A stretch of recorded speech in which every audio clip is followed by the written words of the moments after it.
Morning guys! It's 1 a.m. I think. Nagising po ako at medyo ginutom ako. Kumain ako something. I'm in the hotel right now. Ayan guys. Gusto ko ng Lipton. So nagpainit ako ng konting mainit lang. Enough for me. Ayan. Wow, so hot. Lamig eh.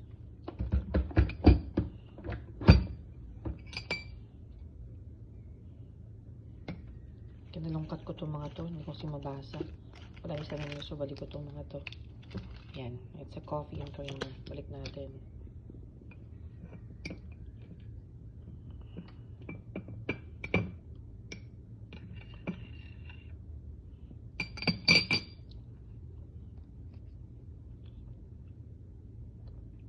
Malamig po. Kamusta po kayo dyan? Ito, nabamasyal-masyal lang ako. Pero ngayon nasa hotel pa